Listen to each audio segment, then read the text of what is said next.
Thank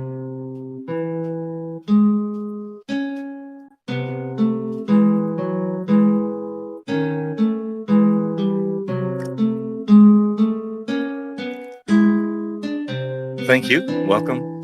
Thank you for coming to this discussion about street epistemology.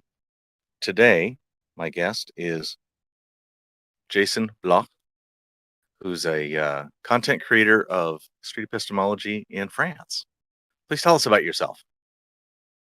Hi, thanks for having me. I live in Paris, and I started practicing SE 2 years ago, and started trying to do stuff with other people around 1 year. And Mm-hmm. a month ago, I with other SE people in France, we founded a club in Paris, SE A Club. club in Paris. Okay. About SE? Yeah, Okay. non-profit. Is this I have a guest plug about Opinions Rue? Is that the Yeah, correct one? Yeah, Thank you. we Thank you. plan on uploading stuff there.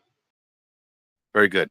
I will make sure that we put that link in the description below. So, what got you into street epistemology originally? How did you find it? I find it via septic French skepticism, like Okay. La Tronche en Biais. Actually, Put one that. of the members is on this Discord, Mhm. but he's not here often. Okay. Very good. How long ago was this that you got exposed to street epistemology, from the time you learned it to the time that you Oh, the thought you were ready first to go time do it in public? maybe the first time I was exposed to it was 5 years ago or more. Okay. And because I was really into debating and other stuff, I thought, oh, I would never be able to do that in my entire life. And I was Mm-hmm. wrong. A few years after, I just was like, okay, I need to try it. And then I tried it every day for Mm-hmm. a few months, going Mm-hmm. outside and meeting people. Every day for a Now, few months, just hooking up with strangers yeah, to do this. yeah. Fantastic. Were you recording? Sometimes I bought a recorder 6 months after Okay. my first talks, and it started to be a habit. I did it Mm-hmm. during my lunch breaks, but with the pandemic, I had to stop. Yes. Yeah. I really just got started. I think you've got a lot more experience than I do, at least in terms of calendar time on this. I ended up with Reed, I think it was January or February of this year, getting to do some real world in person kind of stuff. I had studied it for years prior to that, but hadn't dealt with strangers yet. I had just been using it in my own regular conversations with people I already knew. And then COVID, and so I switched to online. Actually, Yes. I find it easier to do it with strangers. Interesting. Okay. Well then, lucky for me, because I'm starting to do it in the park. We're back to doing in the park with masks and such, but right now that's been on Tuesdays, but we reserve the right to move them to whatever day of the week is convenient for us. With my association Opinion sur Rue, we do that on Sundays. It was yesterday, but I had the flu, so I didn't go this week. Especially good right now to stay home if you're even a tiny bit sick. No pushing it at all. So I have a big list of questions that I like to ask people who practice this thing. So this is my Ask the Experts list. So what things must an interrogator perform to qualify a conversation as SE?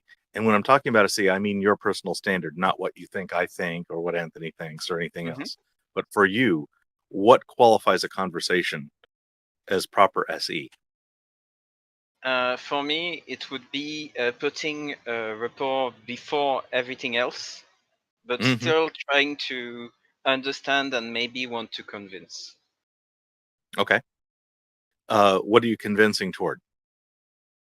I don't know. It depends. What I mean is, for me, SE is a better way to communicate Hmm. in, and communication can be used in many ways. Yeah. Yeah, definitely. So when you were learning SE, what was the hardest thing? What was the biggest stumble? The most difficult issue Uh, in learning the method? I suppose is like most people, the pauses, like trying to shut the fuck up. That's hard. Ah, okay. Is it shut the fuck up in the giving them time, or is it shut the fuck up about like shooting messengers, bringing facts? Which of those matters? Giving time. Yeah. Giving time. Okay. Mm. Yeah, that's notably different. A lot of other people, for them, it's to not bring facts, but giving time. That's a really important deal. I think that facts can have their moments. You shouldn't do without any. Okay. Oh, okay. I'm gonna. I would please. I'm gonna shut the question down and just follow that one down the road. The road here. Okay. When is a good time for me to so if I'm doing the interrogation, when should I bring facts in? If you see that your interlocutor is interested about facts and founds a part of their epistemology on facts. If they don't, it's meaningless. If they do, it can be interesting to talk about them. Okay, so if you first establish that facts are an important part of their understanding of how they come to know things, and they are interested, then it's okay to bring the Yeah, facts you know. yeah. Okay, I like that plan. I've had feedback from people like, "Oh, I can't stand it. I didn't shoot the messenger enough. Am I doing this wrong?" And seeing it as an ethical issue. And I want to say, no, no, no. This isn't about ethics. You're not going to hurt anybody at all by arguing with them like a normal person does. At worst, you're going to mess up the rapport. Mm, So it's a performance thing. It's not an ethical or harm thing. Yeah. totally agree. Let's see. Would Thank you. Do you have a favorite category of claim when you interview somebody? And alternatively, are there claims that when they come, you just fear them? You don't want Uh, Actually, I would say that I like diversity. So when something is really out of what I'm used to, it can be really funny. to? Hmm. Uh, so lots of times we have like normal subject, like uh, usual septic subject, like conspiracy theories or stuff like that. Hmm. But sometimes it can be Oh, I'm going to reset because we might both need a reset.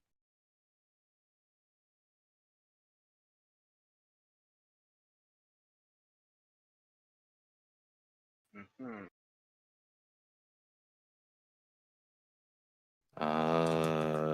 Jason, please reset. Enter or reset. I gotta type better. Can you hear me? Ah, good. We're both back. Thank you. Yes, we hear you. I hear you. We can continue. So you like diversity in your claims? Yeah. And I would say that also I like really philosophical claims, and Mm-hmm. some would say even metaphysical. I Mm. mean, like very abstract logic, meaningful stuff. But Oh, it depends. do you have Thomists or followers of Aquinas that you talk to? You know what I mean? The 12th century apologist who talked about Aristotle's No. actual actualizer and oh my. Oh, you Okay. mean okay, Saint Thomas, like the philosopher? Yes. Yes, Okay, St. Thomas Aquinas. very very few in France. That's not a thing. It's like maybe if I argue about religion with somebody that's really really into it, but Hmm. I was talking more about philosophy without religion. Okay. Yeah. When I get deep into philosophy, oftentimes the Thomism thing takes up a lot of time. There's a lot of words. There's so many words. Jargon, jargon, jargon, jargon, Uh, jargon. what's terrible about it? It's that it was written in a different language than today, and there Yes. are errors of interpretation upon what he wrote, and Hmm. lots of people misinterpret what he says and just go with something that goes with their beliefs. Hmm. Okay, So so they there's a just lot of modify the definitions until they fit with what they think is true and then run with it. yeah, but sometimes they don't even see it because it's a confirmation bias. Yes. Like Yeah. Yeah. Certainly. And especially with definitions of words, if you think you know what a word means, you're not going to look it up to see if you're wrong. It's so rare. That's so weird. yeah, that's Uh, the sometimes I don't know why. It's maybe because of a French cultural thing, but mhm. some people don't want at all to redefine anything Yes. because I have they known say people who it's think like that a word has an objective meaning. Yeah, yeah, but that's tough. it yeah it happens a lot. Yeah. Okay. Yeah, it happens a lot here too. I I think you've already gonna have answered this question. If you reach a point where your interlocutor says they would change your mind given a particular evidence, and you have this evidence, should you present it? And I think you already addressed this. Do you have any more to add to it? I would say it depends on what's your definition of evidence. If it's facts, okay. If it's, I don't Hmm. know, logical arguments, okay. If it's, I don't know, personal experience, oh, I was witness to something, for Hmm. instance, testimony. It depends on which kind of evidence the other seeks. I see. Okay. So facts in the case that facts are part of their evidence and they're interested, yes. Other cases, maybe, maybe not. Because usually that's the good thing I really love about SE is Hmm. before learning SE, I tried to convince people with the thing that convinces me, and Yes. that's not what they are looking for. Right. Right. Unless they already match your epistemology exactly. Yeah. And And that's chances are, if so they rare. already match your epistemology, they probably already agree with you because we both see the same facts most of the time. When we Google Maybe something, we get the same answers. random strangers, it may have happened 2 times that they matched exactly my epistemology in all manners. Okay. It Quinn just happens. asked, should people be open to redefining words? Why or why not? I don't really get the question. Uh, it, the question is, should people as a habit be willing to redefine terms or change the meanings Oh, of words? yeah, of course, because it's one of the most powerful tool we have. It's like magic, Mm, so okay. you should use it more. What is the benefit of doing so? It can change your point of view. It can make the you realize that you agree on something, but with different words or Hmm. stuff like that, And or on the the other opposite. side, what would be the benefit if we had words that never changed? Oh, I'm really into that. Like, if I ever go back to college and do a thesis, it would be on this subject. Uh, Ah, yeah, yeah, yeah. Because I uh, did computer science, and yes. I love linguistics, and Hmm. it's a bit a mix of the two worlds, and I would love for it to be a thing one day. That we would have words that never changed? Yeah, like for instance, our alphabet changes with the millennial. Like Mm-hmm. what a letter A meant 3,000 years ago is not the same that today. Okay. And we invented the phonetic language, phonetic Mm-hmm. writing, for to stop the change happening. And each time we want to Oh, add something, we add a new character to the phonetic. And you could do the same thing a bit like Chinese character that have meanings, like yes. ideograms. And each Oh, time you have a new meaning, you put a new character, and it never change. okay. So in the case of words that never changed, you would end up having a specific symbol for that word, and that would tend to Yeah. concretize, make it fixed in time. And so I wonder if in Chinese, if they have words that have shifted meaning that are still using Uh, the same ideogram. it's funny because yes, but they also have stuff that is really consistent, and they also Okay, have stuff that is consistent in the writing and not consistent in the speaking. So I it's funny. see. Okay, so it becomes said differently. Fun, fun. Have you ever had an interlocutor lose their temper and just leave? Actually, I usually bail out before. I would Okay, say. you're the Uh, one who leaves. Okay, I got you. yeah, because sometimes I can be like really passionate, so maybe I'm more emotional, and Okay, I have learned to go out of conversation when I'm too riled up. okay. So that leads directly into when would you abort an elenchus? Sorry, I don't remember what's an elenchus. Elenchus is the term for that one-on-one where one person's asking, the other person's answering, and no other people are interrupting. Uh, Okay. it's just the jargon for that little section of the conversation.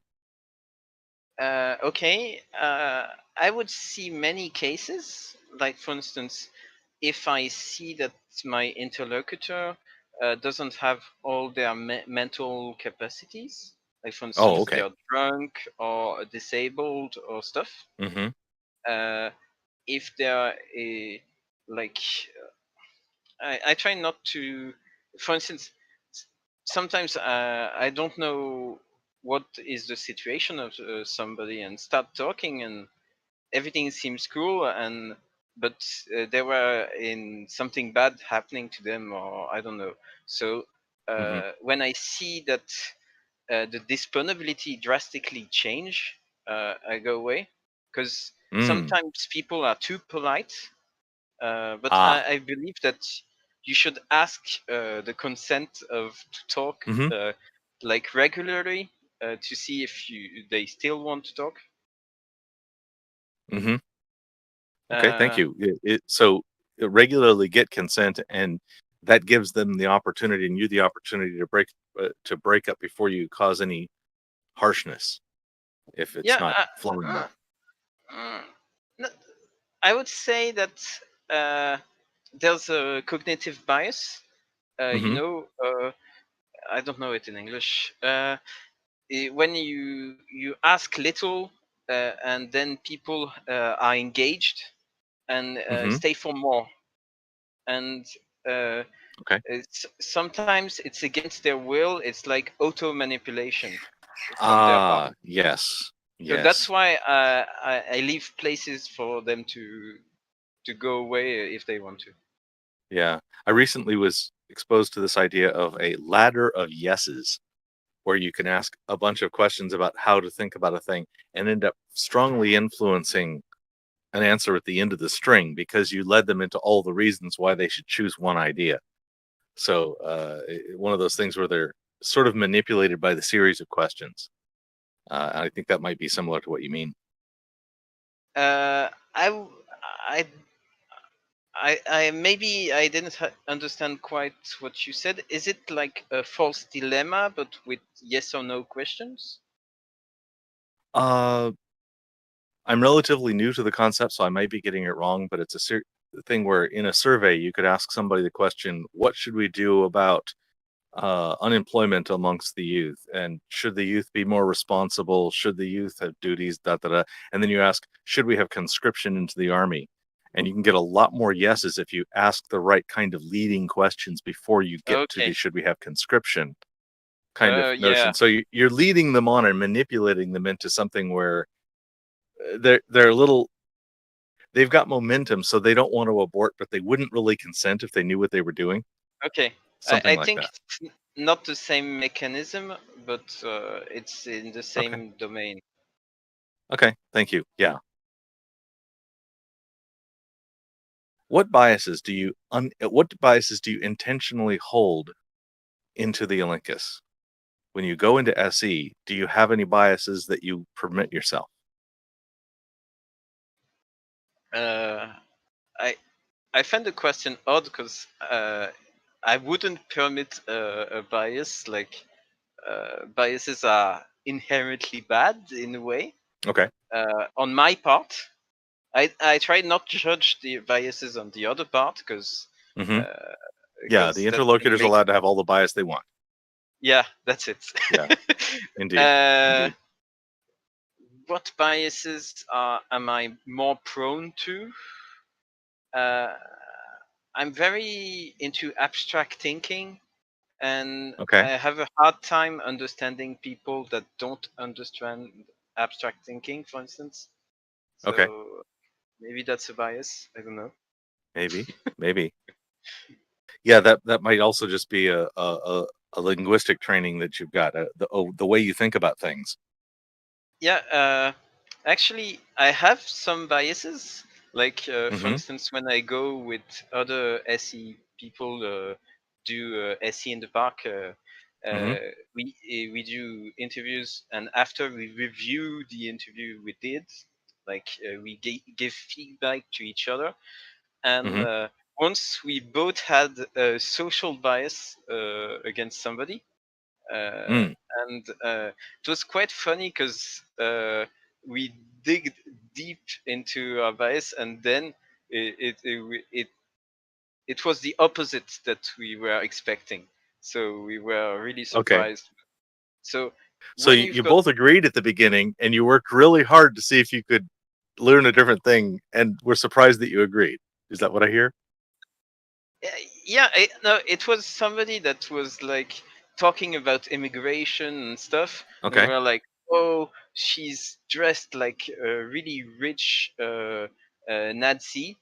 Hmm. She might be one, and Hmm. uh, and then we judged her on the clothing, Oh my. and then we were surprised that she was actually a really tolerant woman that uh, said that everything against discrimination and stuff, and uh, Okay.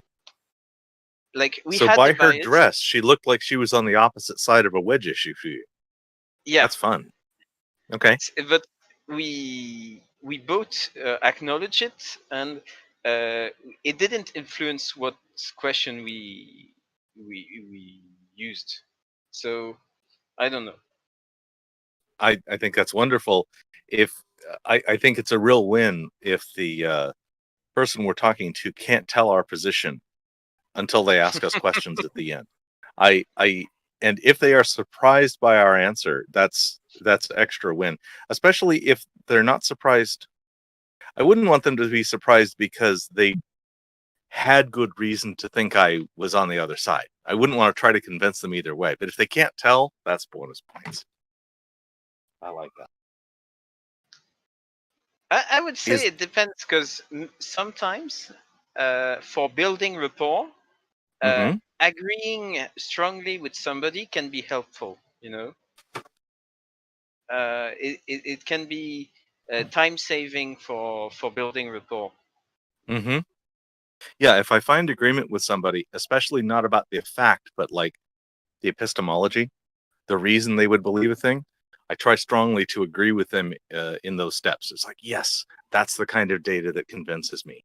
And that's not arguing for a position, except I do have a bias when I go in. I have a bias toward critical thinking, which is to say maybe I have a bias toward like a scientific epistemology, Mm-hmm. and that I'll let show. I will totally share that. Yes, yes, I like that kind of way of going.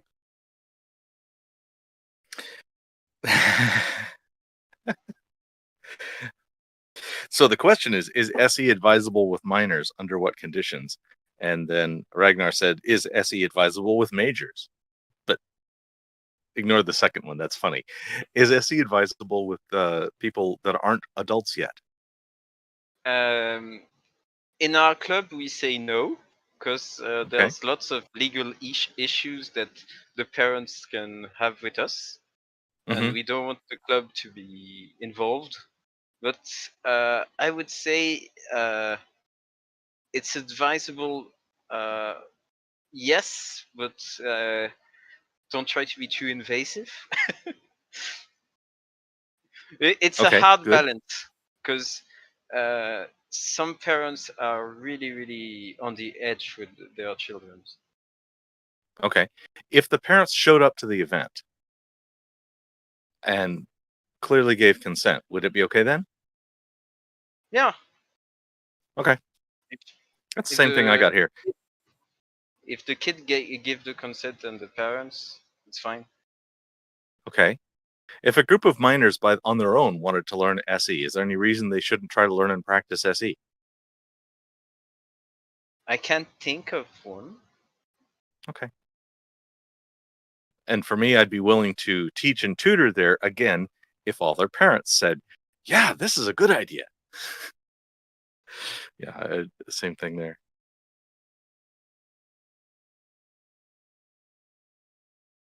Yeah, SE, JCC says SE with minors is conditional. Very much that. I completely agree. I think Nir was joking when he asked, "Is SE advisable?" Yeah, I think so. Oh. Kimberly, may I have another question?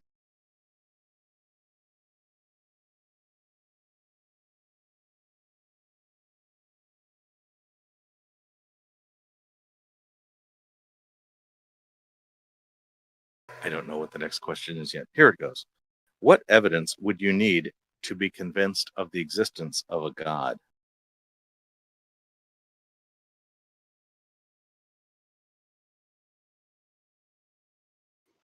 Sorry.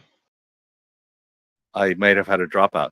What I'm evidence back. would you need to be Yeah. convinced of the existence of a God?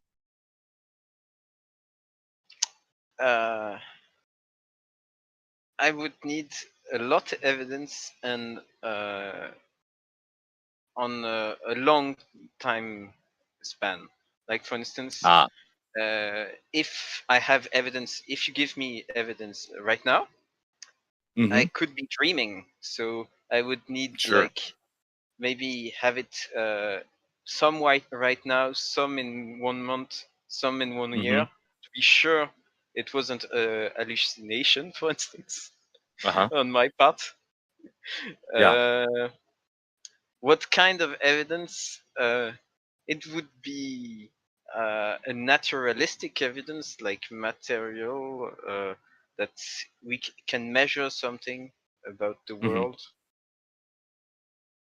that necessitates an existence of something we call God.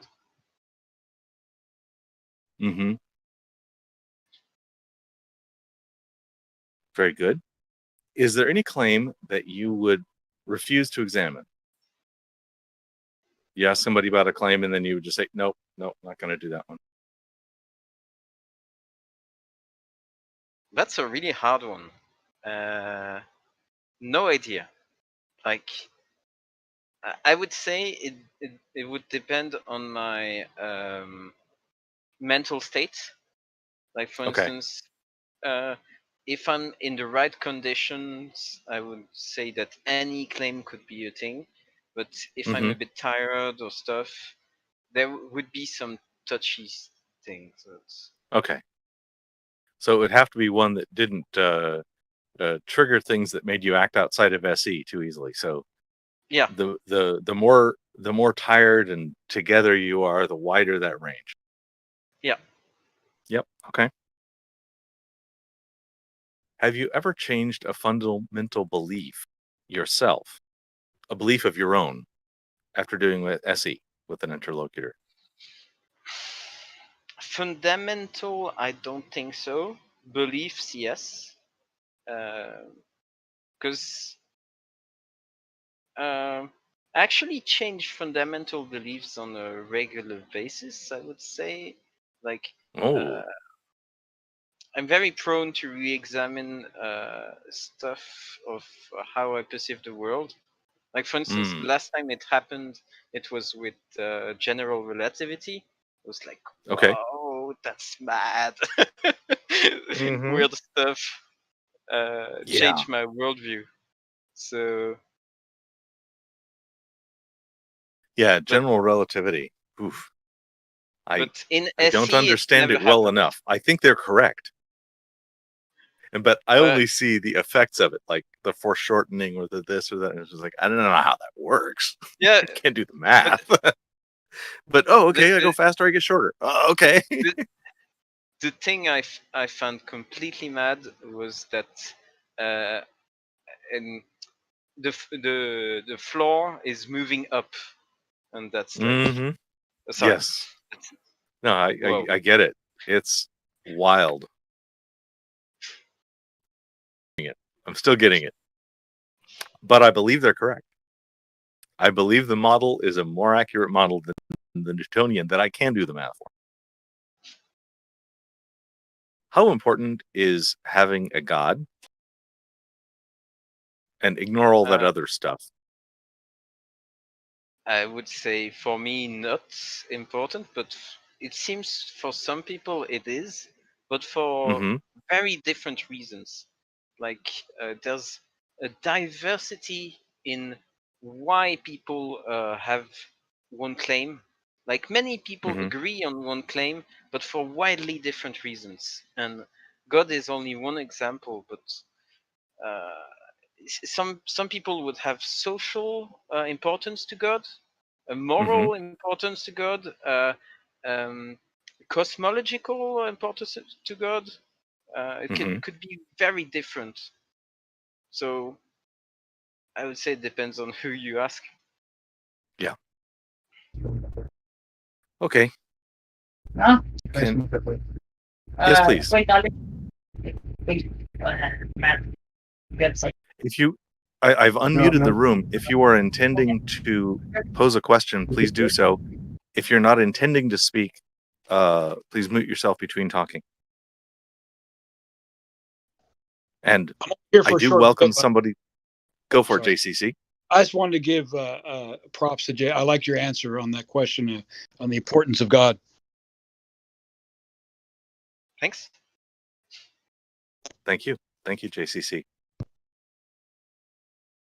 And of course, if you don't want to, you can also type your questions with the dash in the text, and we'll put them up for you if you would rather have me read them for you. Can SE be used effectively with an agenda to convince people towards a position? I would believe so. I would believe so because using SE tools, because for me SE is a toolbox, and Mm-hmm. some of the tools could be used for an agenda, because some of the tools are a bit manipulative, and Mm-hmm. usually we try to use them to manipulate for being less biased and stuff like that, but Mm-hmm. they can be used in another way.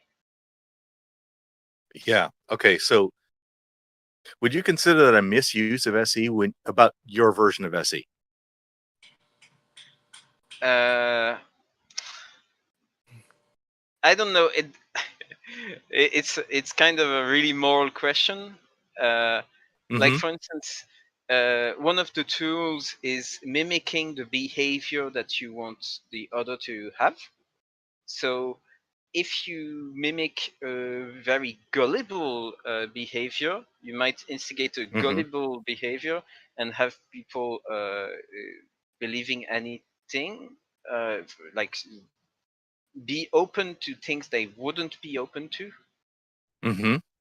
in another context. So, for instance, in France, we had examples of people using critical thinking, like skepticism, to prove, no, to disprove the Shoah, the genocide of the Jews. Like say, Yes. oh, we don't have good evidence of it. Look, Okay. can you show me good evidence? So I would guess that some people could do the same thing with the tools of SE. I see. Okay. All right. Do you think SE can be used to get people to reevaluate their moral position? If so, how does an SE conversation differ for one about factual claims or beliefs? Okay, I might differ than many people Oh, on good. SE. For me, moral epistemology is still epistemology. So Uh-huh. evidence is a part, beliefs are another, and morals are another, and it's Mm-hmm. all a great mess for most Mm-hmm. people. And so there's no clear line to draw for most people where moral starts. And Mm. I would say that the tools can be used in many of those contexts for any epistemology. But it's better Mm-hmm. to be conscious about the different epistemologies being around to navigate more efficiently. Mm-hmm. So, but I would say that it doesn't discriminate innately. Like the Right. toolbox is not specifically against it. Right. Right. When I'm practicing SE with people, oftentimes there is a big division between moral claims and not moral claims in terms of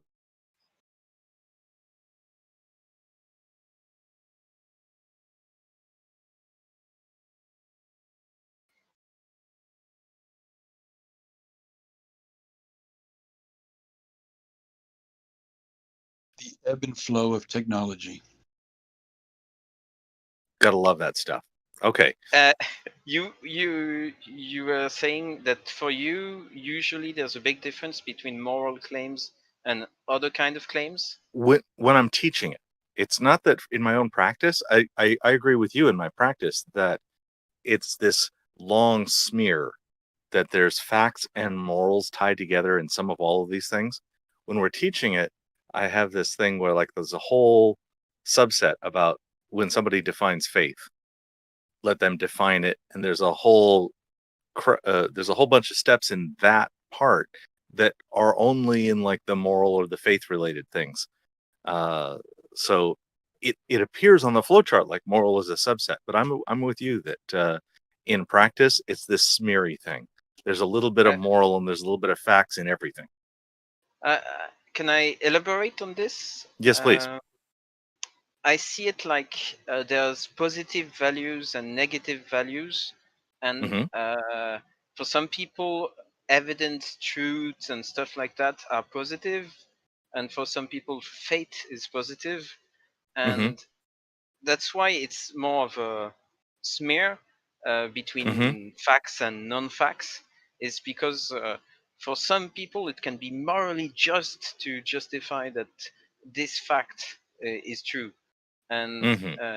it's because it's not about morals, it's about positive and negative value in a really really broad way. Mm. Okay. Total change of topic. Do you find that masks impact the communication process in any way?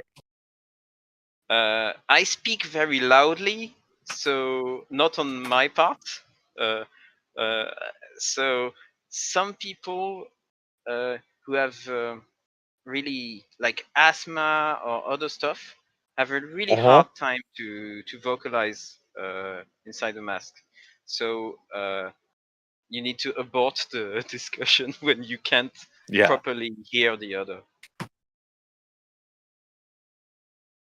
These work a lot better.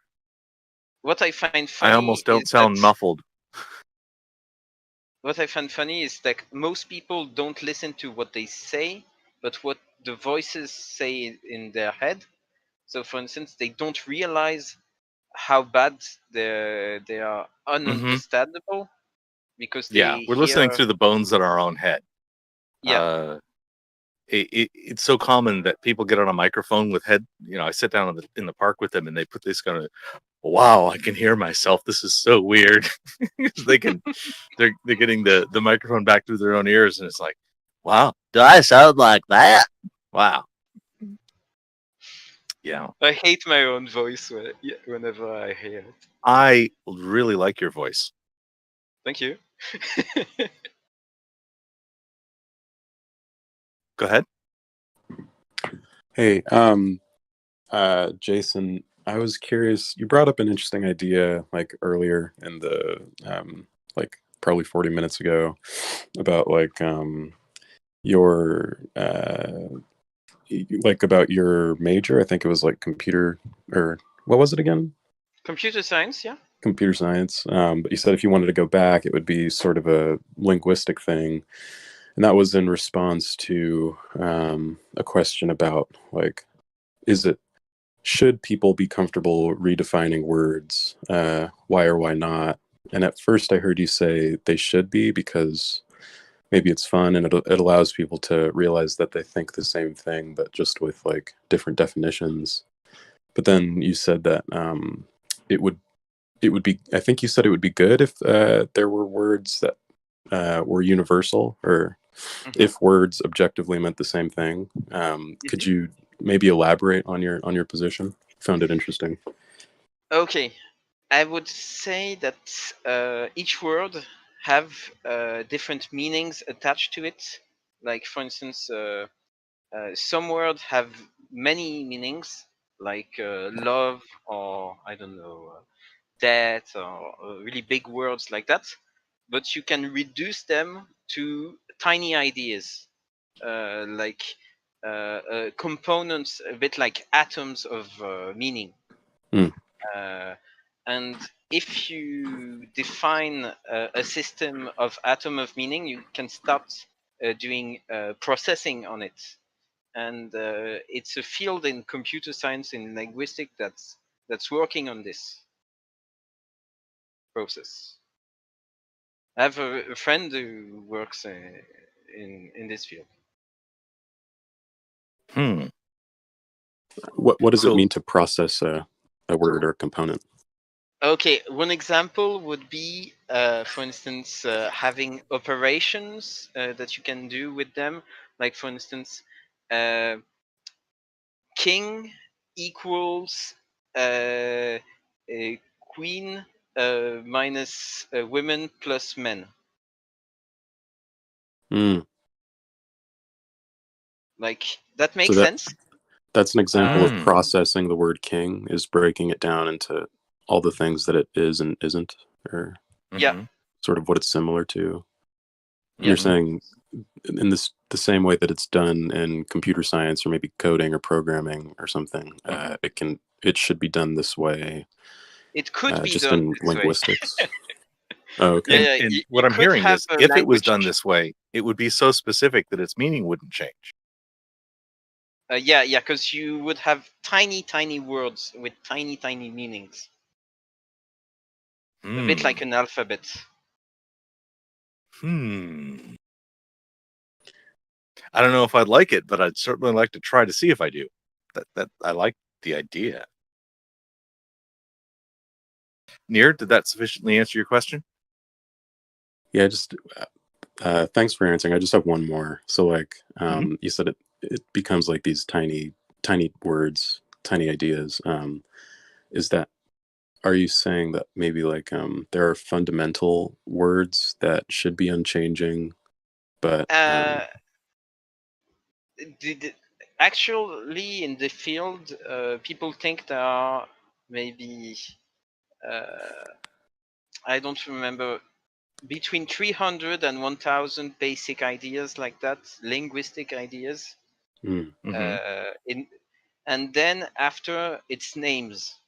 Like we recombine things and name a packet of recombination stuff. Mm-hmm. But Wow. you need to take account all the symmetries, like for instance negation and stuff, reduplication and stuff. But so for people who are into calculus and stuff like that, Mm-hmm. linear programming, it's a very highly dimensional set of arrays, and you do multiplication and stuff in this set. Okay. Interesting. Thank you. Thank you very much.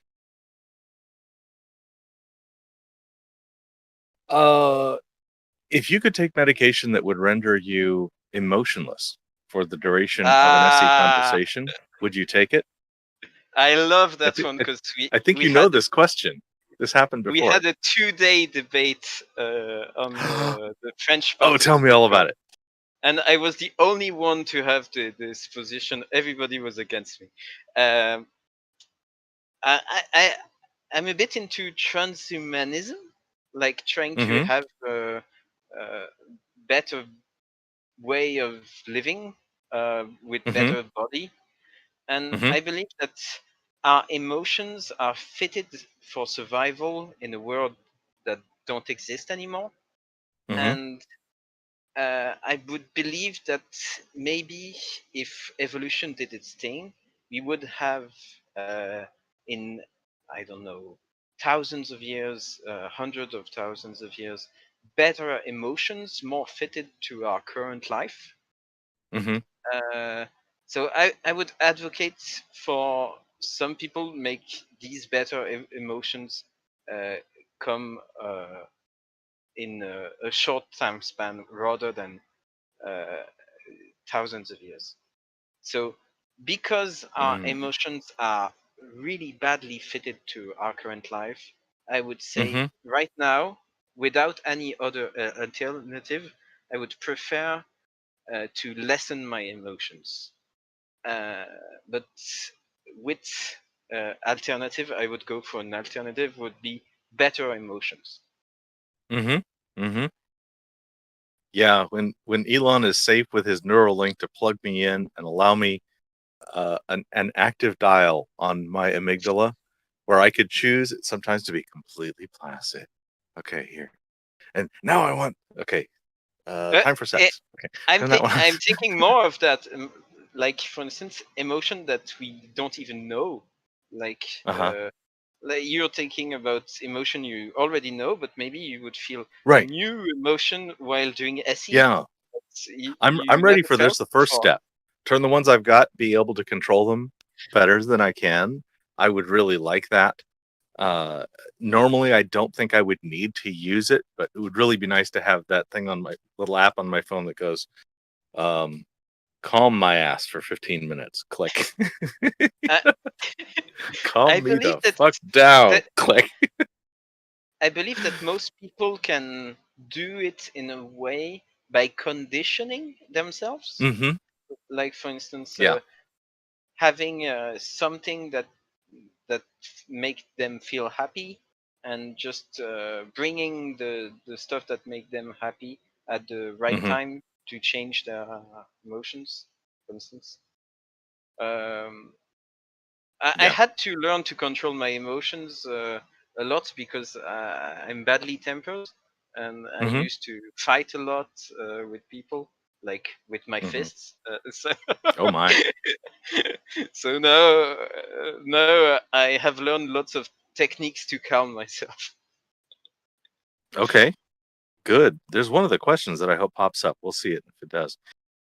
Is there anyone famous enough that we probably both know them that you would like to have as an interlocutor, and maybe on what claim? I would say from a really beneficial view, like having somebody really influential, like it would spread SE more if we could have a celeb or something doing it with us. I Mm-hmm. don't know, Beyonce or somebody like that, BTS. Hmm. One member from BTS doing SE with us.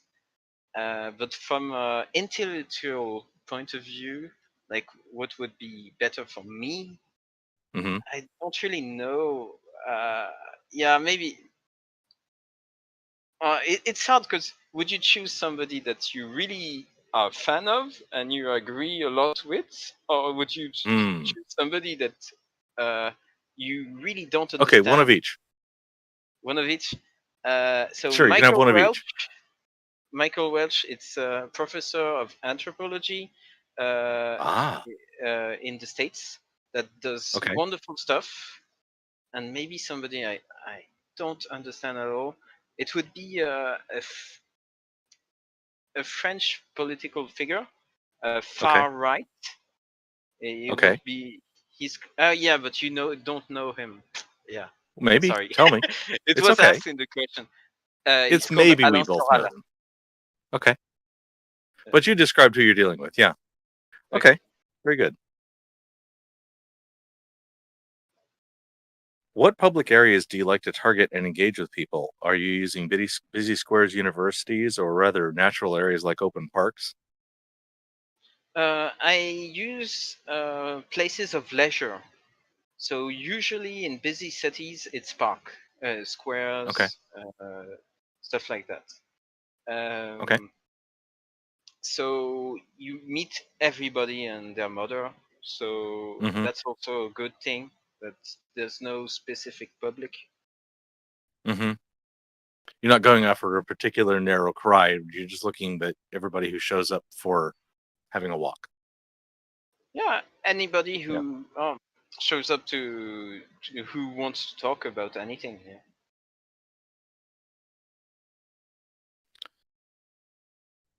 Ragnar asks, could SE be used to persuade a person into adopting a position? I think we had this one a little bit, but not exactly this formulation. We talked about an agenda before, but now we're saying. I would say it would depend. Like, for instance, if we shared enough epistemology, Mm-hmm. I could convince you of something. But that would apply without SE. I believe so. Yeah. Okay. What is your favorite band? My favorite band currently is Moxie. It's an Moxie. Irish band. Okay. Please type that in the text so I can look it up later. I want to listen to this band of yours. And the obligatory other one is, what is your favorite color? This one. Ah, okay. It's a kind of teal. Uh-huh. Very good. Thank you for that. Do you ever get into a situation where you feel that questioning belief might do more harm than good? My belief or the belief of somebody else? Somebody else's belief. Okay, yes, of course. Like, for instance, for me, a big part of SE is trying to see what is the current situation of the interlocutor. Like, for Mm-hmm. instance, if he's a teen and he might have trouble with sexuality, and he comes from a Polish Catholic family, I know that if I add doubt to his thinkings, his process of thinking about sexuality, it can Mm-hmm. make him lose his family and go on the street, like be expelled by his family, because it Yeah. happened to friends of mine. Yeah. So changing your beliefs can be socially excluding and Yes. so I would be sure that I try when I talk with somebody to investigate on how they founded the belief and what Mm-hmm. is it linked to in their life. If it's linked to Ah, nothing, there's no risk. okay. If it's linked to something, but in the past, not much risk either. If it's Yeah, something that's still active and they depend on in any vital way, I bail out and try to talk about something else. indeed. Indeed. But I lost my faith not because somebody talked to me about it so much. I was actually doing a study of the Bible, and the last pillar was scripture, and that fell away. And in that Oh, year following, I lost 90% of my social life. So there oh, was a short-term, real significant down. In the long term, it's been a big significant up. The way I deal with myself is so much better as an atheist than I ever was as a theist. yeah, that's the thing with it. Like for instance, if I would be sure that there's more up than down, I would Mm-hmm. try to do it. For instance, I believe it's the case with every adult that is also a Jehovah Witness. Mm-hmm. For me, it can be only beneficial to take them Wow. out of the Jehovah Witness. So I would try to Okay. to to question them, but Okay. there are not many cases like that. Good to know. So this next question is that one I was looking for. And this actually is part of a 7-part question. So strap in. 7 parts. Yeah, there's only 3 showing. I'll get to the others. And they're all related. Oh no! That scared him away. I'm going to do a quick reset.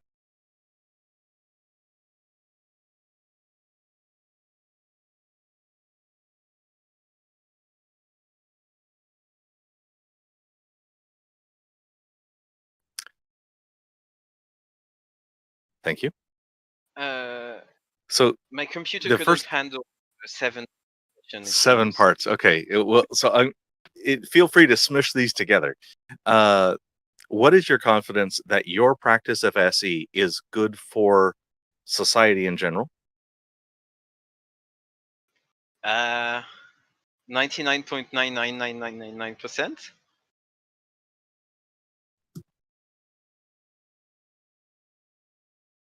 And actually, did that not work?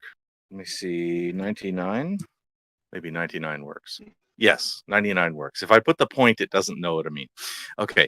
And how about good for your interlocutors? Is that a different number? Uh, yeah, I would say 98 because in some cases it can be dangerous for them, as I mentioned. Okay. And then my most important concern, good for Jason. Is SE good for Oh, Jason?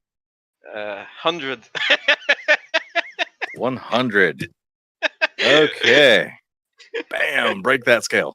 Okay. So hypothetically, what could you learn that would increase your confidence that confidence was 99? Oops, sorry. Different thing. 99. What could increase your confidence that SE is good for society? Oh, do I have to reset? I might have to reset. Oh.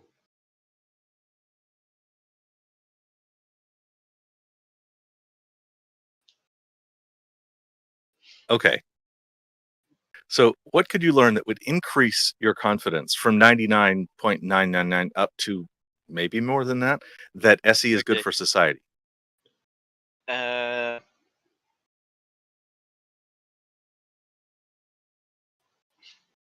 That's a hard one because I'm already pretty high.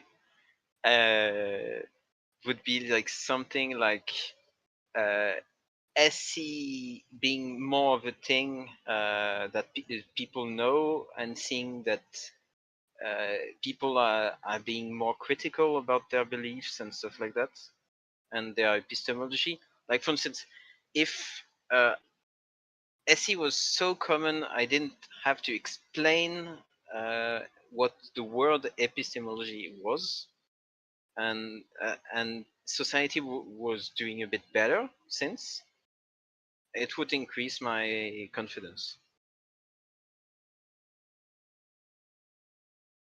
if that makes sense. Hmm. Hmm.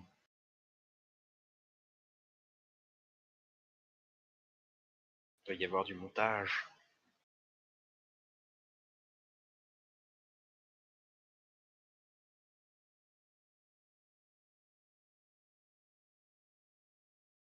Huh. You're back. I am back. Hopefully. My reset button's going to break today. So, next question. And crash.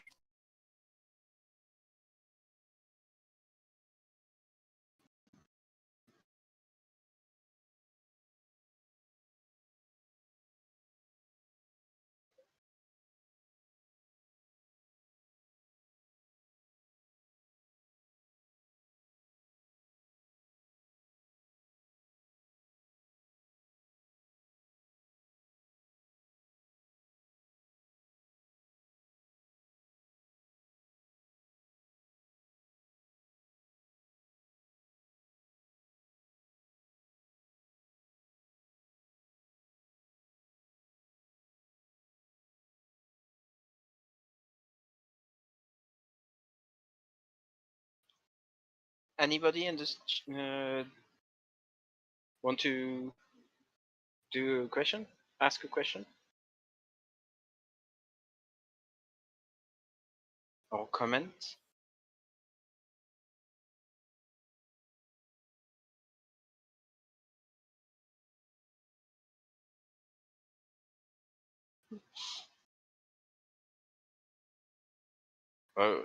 Let's. Oh, Hope. Oh, Can't hear you. Good. Have you been continuing without me? No? Okay. So we'll trim this out of the eventual thing. Thank you for all your patience. So I'm looking for something that could hypothetically increase your confidence. There's a tiny sliver of doubt about SE being good for society. What might that be? Yeah, it would see concrete results with SE spreading into the world. They see Okay. people improving their communication skills, improving their epistemology theory, for instance, the Okay. coherence of their beliefs and their epistemology. And then it was 98 for you that it was good for the interlocutors. What could increase your confidence that it was good for the interlocutors? That number of cases where it's good on the long term, more good on the long term than on the the short term, would be higher. That's what I guesstimate. Mm-hmm. Okay, good.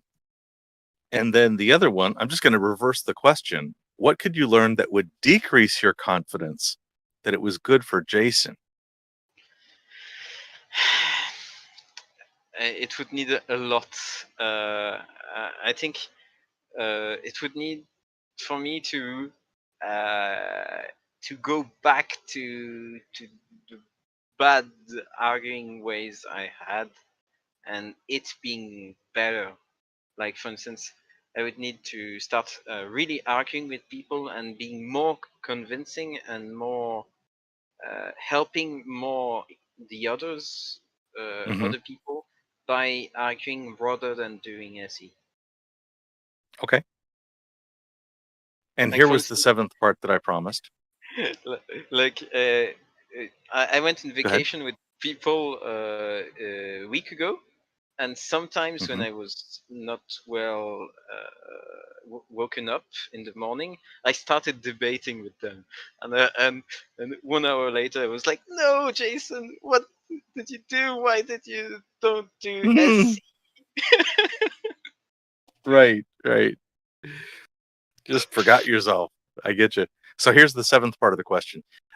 Without pushing in anybody's privacy, can you tell me how your intimates see your hobby of street epistemology? This is still in the category of good for you kind of thing. Okay, very well. They see it as an improvement, as a positive thing. Uh, Even my non-intimate people I meet, like people I meet only once a month or stuff, or Hmm. less, see it as a really positive thing. Like, for instance, I do SE on stage Hmm. sometimes before COVID. I used to do Hmm. it on open mic, and I Mm. had lots of people showering me with compliments after my Mm. SE talks on stage. So Thank you. Thank you. And then from the audience, do you have any type of spirituality? what do you define by spirituality? Quinn, I invite you to define that for us.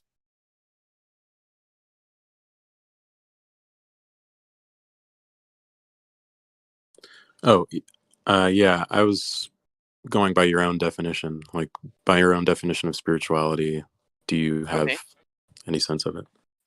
No, because my definition would be uh, believing in things that are not material, and Hmm. I'm a strict materialist, but I'm also a strange materialist because my materialist view encompasses things like maths and stuff like that. Like for Hmm. me, maths are part of the universe, even though you don't touch them or stuff. Hmm. Okay. I can still prove 2 + 2 uh, Yeah. physically Yeah, using we can totally talk logic. about whether platonic realms exist as a separate question. Indeed. So we've been going over an hour. We've had some dropouts that I'll edit out later. Um, are you good to go for a few more questions? There's a few more from the audience. Okay. Okay. What advice would you give to your younger self to help manage strong emotions during a debate? Uh, I would leave the during a debate. I would say just how to manage strong emotions. I would have to convince him that strong emotions are negative and Ah. not part of my identity, because I used to identify myself to my temper, and I thought that Mm. I was losing personality when I was trying to contain my emotions. So I would try to Oh. explain that that's bullshit. And Hmm. then I would explain that what negative impact can have emotion when they are not well controlled, Hmm. uh, on by using examples and stuff like that. And during debates, I don't know. I think that's already a lot. Hmm. Okay, that's fine. And how many hours a day on average do you spend on SE? And do you think you should spend more or less? These days, I spend more time doing admin for the association I built up with friends Hmm. than doing SE. These days, I do it once a week, like maybe 3 hours a week. I Hmm. used to do it half an hour a day. That was like my Okay. routine, was half an hour a day, and I find it was really a good one because Mm. it's in in so it seems very little, but uh, I saw so many kinds of beliefs and justifications that I couldn't have imagined in my wildest dream. Like, Hmm. I see now people like being much more diverse than I thought they were. Like, Mm. really, there are wild people living right beside us who have wildly different beliefs than you, and in a way you can't even imagine. And they are everywhere, and I find it really cool. So I Thank would you. advise to try to do it once a week for maybe 1 month and see what happens. Okay. Once a week for a month. That's not much of a No, commitment. no, It seems once a day for a month. Sorry. once a day for a month. That's Yeah. much more of a commitment. Yes. Yeah. But it's so. For me, it was like doing it once a week. You think that you have time to forget about stuff once a week. If you do it once a day, like it's like being every. You can't forget the things that happen in such short span. Right. How important do you think it might be that they record so that they can review? I mean, there's record for publish and there's record for self-review, and I'm talking about the lesser version. Actually, I prefer using my recording for other people to review because I find myself a bad judge of myself. Okay. So, for instance, there are some friends. Each time I do a recording, I send it to them, and Okay. uh, Frederick, that is here with Yep. us, he says, "Oh, you should upload everything you record," and maybe I'll do it once, but I prefer having a filter of a few friends that say, "Oh, definitely this one is good for this reason. It's above average, Okay. and it could be below average also. Oh, that's a good example of what Yeah. not to do in SE, and that's We need still to see useful." those. Yeah. I know for myself, before I actually met Reed and got some real hands-on, I was under the impression that the videos I were seeing were the best of the best, the top 10%, the most effective conversations, and that's not the case at all. There was something about the interesting or the whatever that made those the ones chosen, but there's not bad ones, or at least they're very rare. Mm. Yeah. Okay, if I find anybody else would like, the ones that are bad for me are the very, very, very slow ones, but it's maybe because I'm too impatient. can listen at 2x. No. I mean, where to make progress on one thing, you need 10 minutes, like Yeah. for the other to agree on anything. Like some people Okay. have a hard time to agree on anything, even if you say, "Okay, I'll take your definition." They're like, Mhm. "No," and I'm like, "Please." Please let me just agree. Yeah. So I tend to publish everything because a lot of what I do is live, so there's no point in even attempting an edit. Just I can edit the live streams later, or pull out big like technical gaps, but I don't edit anything of the conversations. I try to leave the whole thing as it is. Oh, they're trying things out, and I don't think that's going to fly. And Frederick says, my hard drive is filled with not perfect conversations. Oh, haha. Okay. If anybody else would like to unmute and ask any further questions, this is a great time. And Jason, is there anything else you'd like to share with us that we haven't asked? Any questions that you'd like me to have asked? I'll ask them.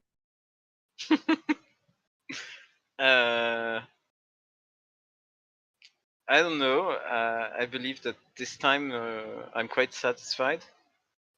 Okay. Well, I will be extra satisfied when I get to in useful way subscribe and get some thing from Opinion Rue. Now this might be difficult for me slightly because I'm betting it's all in French. So I might have somebody translate it for me. Yeah, we might do subtitles. Oh, that'd be great. And at least for some of the time I'll hit up my producer who does speak French and we'll watch it together and he can tell me what I'm missing. That'll be great. Okay. If nobody else has any further questions, thank you very much, Jason, for coming to this. I've really appreciated your coming, and thank you very much to the production crew who worked extra magic today. There was a whole bunch of people behind here making all these things happen, and I was just able to sit here and talk. Oh, yeah, here we go. Press the button. That's all. So I really appreciate that. Thanks. Thank you. Thank you.